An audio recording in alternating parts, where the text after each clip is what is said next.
sur Europe 1 d'un certain Nicolas Tenzer, qui a eu droit à être interrogé pendant 33 minutes, s'il vous plaît. 33, moi évidemment, je n'ai jamais été interrogé sur Europe 1 depuis des années, mais lui, 33 minutes, et il est présenté comme un spécialiste des questions stratégiques. Mais aujourd'hui, par exemple, nous ne sommes pas aujourd'hui au point où nous devrions être. Par exemple, envoyons des troupes des pays européens, y compris des troupes françaises, dans les zones libérées d'Ukraine, non pas pour combattre, mais pour garantir en quelque sorte la sécurité de ces zones. Éviter qu'il y ait des missiles russes qui tombent dans ces zones. Que la Russie essaye de reconquérir ces territoires. Je pense qu'il y a des choses très concrètes à faire pour dissuader beaucoup plus la Russie.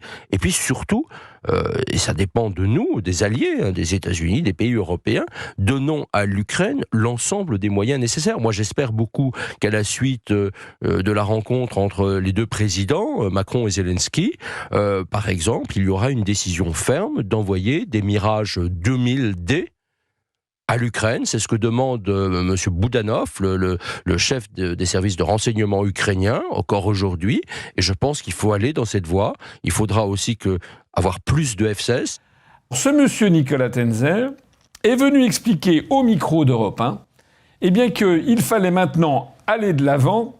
Il fallait envoyer des troupes des pays européens. Et il a bien précisé des troupes françaises en Ukraine, et il a dit dans les parties libérées de l'Ukraine. Alors comme les parties libérées de l'Ukraine, je ne sais pas très bien ce qu'il veut dire par là. Est-ce qu'il veut dire par là les parties qui avaient été conquises brièvement par l'armée russe avant qu'elle ne se retire? Je rappelle quand même qu'il y a 20% du territoire de l'Ukraine dans sa définition antérieure qui sont actuellement occupés par les Russes, dont une partie, la Crimée et le Donbass, ont été juridiquement rattachés en tout cas par la Fédération de Russie, même si ça n'est pas reconnu internationalement, rattaché à la Fédération de Russie. Donc ce monsieur, ce prétendu expert en stratégie, eh bien, nous dit qu'il faut envoyer des troupes françaises, avec pour mission notamment d'empêcher les Russes d'envoyer des missiles. Alors, je ne sais pas comment on en fait pour empêcher les Russes d'envoyer des missiles, d'autant plus que les Russes viennent de mettre en service leur nouveau missile Zircon, qui fait du 9900 km/h, qui est un missile hypersonique, hyper véloce, que les radars n'ont même pas le temps de voir arriver, les radars occidentaux, et qui est beaucoup plus puissant et beaucoup plus rapide que ce que font les Américains. Donc on est face à une Russie surarmée, une Russie qui est en train d'augmenter en 2024 de 68% le budget de ses armées. Désormais, le budget de l'armée, le budget de la défense en Russie va atteindre 6% du PIB, alors qu'il est de 1,9% du PIB en France. Et on a une économie de guerre qui s'est mise en place en Russie avec des usines qui tournent 24 heures sur 24 pour fabriquer des munitions.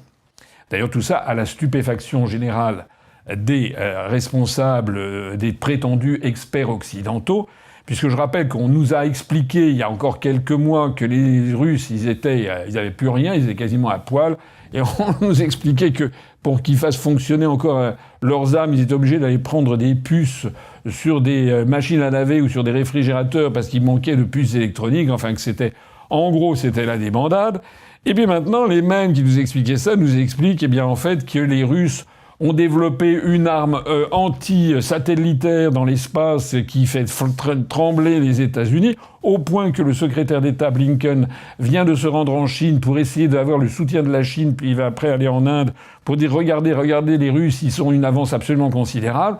C'est vers ça que ce monsieur Nicolas Tenzer est en train de nous envoyer, c'est-à-dire au casse-pipe. Alors, je voudrais ici attirer votre attention sur... C'est un scandale énorme, ce qui est en train de se passer, parce que on présente, comme d'habitude aux Français, quelqu'un sorti d'un chapeau, comme un lapin sorti d'un chapeau, sans dire qui il est. Alors moi, je suis allé regarder qui est ce monsieur Nicolas Tenzer, qui a fait l'école normale supérieure, l'école nationale d'administration. Il a travaillé au cabinet, je crois, de Édouard Balladur. Il a été ensuite plus ou moins à la Cour des comptes.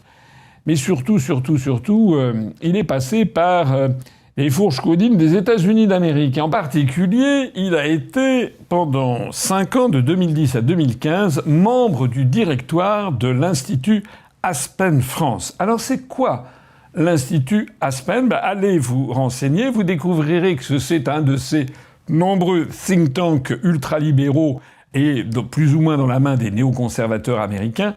Vous verrez notamment que l'Institut Aspen France est financé par la Carnegie Corporation de New York, par le fonds des frères Rockefeller, Rockefeller Brothers Fund, par, tiens, coucou les revoilous, la fondation Bill et Melinda Gates, et puis également la Lumina Foundation et la fondation Ford. Alors, la fondation Ford, tout ça, ce sont des fondations soit émanant de richissimes milliardaires. Bon, je ne vais pas vous présenter la fondation Bill et Melinda Gates, qui est un des principaux bailleurs de fonds de l'Organisation mondiale de la santé et qui contribue d'ailleurs à avoir transformé la santé mondiale, d'avoir mis aux mains des grands laboratoires pharmaceutiques et de Big Pharma. Mais quant à la fondation Ford, il s'est beaucoup dit, on a beaucoup dit que c'était un faux-né des financements CIA. C'est ça l'Institut Aspen France. Alors ça, c'était de 2010 à 2015. Mais maintenant, M. Nicolas Tenzer a changé de crèmerie, tout en restant dans le même genre d'établissement, puisqu'il se trouve désormais membre du CEPA, c'est-à-dire du Center for European Policy Analysis, depuis maintenant 12 ans. Alors, qu'est-ce que c'est que ce CEPA? Parce que ce Européen nous présente un expert sans nous dire qui il est. Le CEPA, le Center for European Policy Analysis, a été créé en 2005 à Washington et se consacre à l'étude de l'Europe centrale et orientale. Alors, je vous invite à faire ce que j'ai fait. Vous pouvez aller sur son site internet et vous allez découvrir le poteau rose, c'est-à-dire notamment qui finance ce CEPA. Alors, parmi les financiers de ce brave établissement, de ce brave think tank, vous avez Larry Hirsch. Alors, Larry Hirsch, eh bien, c'est un milliardaire américain qui est d'ailleurs le président et qui a servi comme président et PDG de Centex Corporation. C'est une entreprise de BTP. C'est en fait une entreprise de BTP qui est notamment basée à Houston et dont on comprend qu'en fait, elle lorgne sur les marchés qu'il va y avoir de reconstruction de l'Ukraine. Vous avez ensuite Leonardo US Corporation. Alors, Leonardo US Corporation, eh bien, il s'agit de ce qu'on appelait autrefois Finmeccanica, second groupe industriel italien dans lequel l'État italien a une trentaine de pourcents au capital. C'est surtout un grand groupe d'armement. C'est un des premiers constructeurs au monde d'hélicoptères civils, un des principaux groupes internationaux du secteur aéronautique et spatial, spécialisé dans l'armement, les hélicoptères, l'aéronautique, l'industrie spatiale et l'énergie. Voilà. Donc on a affaire, parmi les financiers, les bailleurs de fonds de ce centre de recherche, on a affaire à l'un des principaux fabricants d'armes et d'armement européens.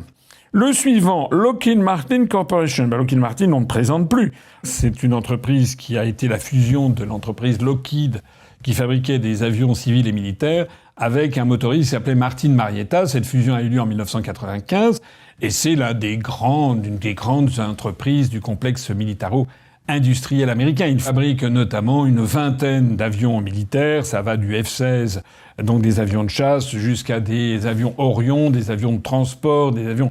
Tous azimuts. Enfin, en gros, c'est un des grands fournisseurs de l'armée, notamment de l'armée américaine, mais aussi d'un certain nombre d'armées dans le monde. Donc, on a un des très grands acteurs du complexe militaro-industriel américain, qui fabrique notamment beaucoup d'avions de chasse, etc., les moteurs, qui finance ce Center for European Policy Analysis, ce centre pour l'analyse des politiques européennes, à égalité avec Leonardo, l'ancienne Finmeccanica. C'est-à-dire, en fait, c'est le complexe militaro-industriel américain ou international qui est derrière, plus le BTP, on l'a vu avec M. Larry Hirsch, mais on continue parmi cette liste de donateurs. J'ai pas pris tous les donateurs, je ne veux pas vous fatiguer, mais ça vaut le coup de jeter un œil sur d'autres. Regardez parmi les autres qui il y a. Vous avez National Endowment for Democracy, c'est-à-dire ce faux-né de la CIA qui avait déjà passé un contrat Avec qui? Avec Navalny. Coucou, le monde est petit. Donc c'est en fait un faux-nez de la CIA pour rétribuer toutes les actions des services d'action et de renseignement à l'étranger des États-Unis d'Amérique, et en particulier, puisque ce centre s'est focalisé justement sur les pays de l'Est. Vous avez toujours dans cette liste la New Generation Europe Foundation. Alors j'ai regardé ce que c'est. Ça a partie liée avec Chatham House, c'est-à-dire en fait les fonds du gouvernement britannique. Vous avez également un certain Robert Gelbart. Alors ça vaut 3 étoiles dans le Michelin, j'ai regardé. Et c'est un ambassadeur, c'est quelqu'un de très riche, et qui a été proche de Ronald Reagan, et qui a été notamment ambassadeur en Indonésie, mais surtout ce monsieur Robert Gelbart a été dans l'administration Clinton, l'envoyé spécial des Clinton aux Balkans. Et au printemps 1998, il est allé voir le président serbe Slobodan Milosevic et il l'a informé que l'OTAN allait bombarder la Serbie et il ne se pliait pas aux desiderata de la Maison-Blanche. Il avait d'ailleurs, dès mai 1998, je cite tout ça, j'ai trouvé ça dans Wikipédia en version anglaise, il avait proposé à la Maison-Blanche de bombarder la Serbie en mai 1998.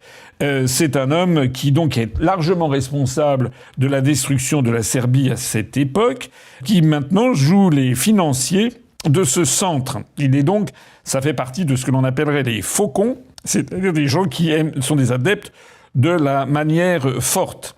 Alors vous avez également la Sarah Scaif Foundation, c'est une fondation qui finance des actions humanitaires de réflexion de ci et de ça, mais la Scaif Foundation, elle a partie liée avec tout ce qu'est le complexe, notamment néolibéral.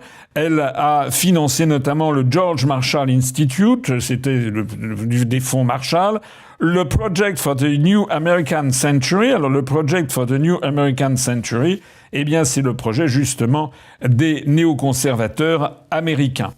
Et puis encore un dernier mot, mais qui vaut aussi son pesant de cacahuètes dans tout ce que je vous dis là. Eh bien c'est que on voit que parmi les financiers de ce centre, vous avez Meta Platforms. Alors Meta Platforms, eh bien, vous le savez sans doute, c'est en fait le nouveau nom de Facebook. C'est l'entreprise de Mark Zuckerberg qui finance ce centre. Et Mark Zuckerberg, non seulement finance ce centre, mais en ce moment, il est en train de se faire construire un ranch absolument gigantesque pour plus de 220 millions de dollars dans la principale des îles de l'archipel des îles Hawaï, dans l'île Hawaï justement. Ça s'appelle le Ko'olao Ranch. Et il a défrayé la chronique au cours des dernières semaines parce qu'on a appris qu'à l'intérieur même de ce gigantesque ranch avec 2 manoirs, etc., une trentaine de chambres, une trentaine de salles de bain, enfin un truc à l'américaine. Mais surtout, il est en train de se faire construire un bunker anti-atomique, s'il vous plaît, de 424 mètres carrés enterrés sous terre, sous lequel on ne sait rien, puisqu'il a demandé aux gens qui travaillent sous peine de licenciement immédiat de garder le silence. Mais enfin, il est connu dans la presse, eh bien que Mark Zuckerberg est en train de prévoir une apocalypse nucléaire, et donc il a prévu de se construire un bunker sous terre, au fin fond des îles Hawaï, donc assez loin quand même du théâtre des opérations de l'Europe et de l'Ukraine, et il a prévu justement d'avoir tous les biens nécessaires pour vivre certainement plusieurs mois, sinon plusieurs années, terrés, pendant que l'ensemble de la planète, ou en tout cas que l'Europe occidentale, aurait été vitrifiée par des bombes thermonucléaires. Alors, quand on lit la presse américaine ou qui a fait rapport de ça, on se dit c'est une fantaisie d'un milliardaire américain. Oui, mais non. Parce qu'on a quand même affaire, comme vous le voyez, parmi les financiers de ce CEPA, Center for European Policy Analysis, on a affaire à des gens qui sont là pour la reconstruction, le BTP, déjà des représentants des entreprises du complexe militaro-industriel, des fonds qui sont main dans la main avec les services de renseignement américains, avec la CIA, avec également les néoconservateurs américains, et puis des généreux donateurs comme Mark Zuckerberg qui a prévu, lui, il a peut-être eu vent de quelques conversations dans son center, et il sait que le center en question promeut en fait une guerre à outrance contre la Russie et il se prémunit en se construisant, merci pour lui, un bunker sous terre. Voilà quel est M. Nicolas Tenzer, qui a droit à 33 minutes sur les radios françaises, sur Europe 1, pour expliquer aux Français, sous l'intitulé d'un spécialiste de géopolitique, alors qu'en fait il est le représentant bien précis de tout un univers, de toute une oligarchie euro-atlantiste à forte connotation américaine d'ailleurs, qui en fait veut la guerre contre la Russie, veut qu'il y ait des centaines de milliers de morts, ça ne les dérange absolument pas, pour continuer à fourguer leur matériel militaire et pour continuer à faire tourner le business, notamment pour la reconstruction. Tout ça, bien sûr, pour le plus grand avantage des grands fonds de pension du style Vanguard ou du style BlackRock, qui sont les propriétaires d'un certain nombre de ces entreprises et qui font tourner le business de la même façon. Vous savez que BlackRock a mis la main sur des milliers d'hectares en Ukraine. Alors, tout ceci sent très très très très mauvais. Je pense que vous vous en rendez compte. Je pense que vous vous rendez compte surtout que la France, il n'y a plus d'opposition dans les médias. J'espère que vous comprenez que le Rassemblement national, Madame Le Pen, Monsieur Bardella, c'est exactement ce que Le Monde disait de Zhirinovski en Russie, c'est une opposition fictive. Pareil pour Zemmour, c'est une opposition fictive. Pareil pour Bellamy, c'est une opposition fictive. Pareil pour LFI, c'est une opposition fictive. D'ailleurs, tous ces partis politiques, je ne parle pas des socialistes, de Horizon, etc., c'est évident, mais pour eux, c'est plus facile à comprendre. Parce que les Français savent très bien quand même à quoi s'en tenir sur Édouard Philippe, sur Macron, sur Attal. Tout le monde a bien compris, le Parti socialiste sur Glucksmann, tout le monde a bien compris que c'était la sphère des larbins numéro 1 à l'Empire américain. Mais ce qu'il faut bien comprendre, et ça que les Français doivent comprendre, c'est que c'est vrai aussi de tous les autres, puisque tous les partis politiques ayant pignon sur médias ont tous entonné le chant de la gloire de Navalny. Et d'ailleurs, aucun de ces partis politiques ne proteste contre l'accord à 3 milliards d'euros entre Macron et Zelensky. Aucun de ces partis ne lance la procédure de destitution contre Macron. Ça veut dire que dans leur tête, ils sont déjà otanisés, ils se sont déjà enrégimentés derrière l'OTAN, et ils nous entraînent au désastre national et au casse-pipe. Je terminerai ici, réfléchissez-y, faites circuler cette vidéo, regardez toutes les informations que je vous donne, en particulier, comment se fait-il que Europe 1 donne la parole à un va-t-en-guerre comme ce monsieur, dont j'imagine que s'il a des enfants, eux seront planqués aux États-Unis ou peut-être aux îles Hawaï, pendant qu'on en verra se faire tuer les enfants des Français, et en particulier, comme c'est malheureusement souvent le cas, des catégories les plus populaires de la population. Voilà la vérité.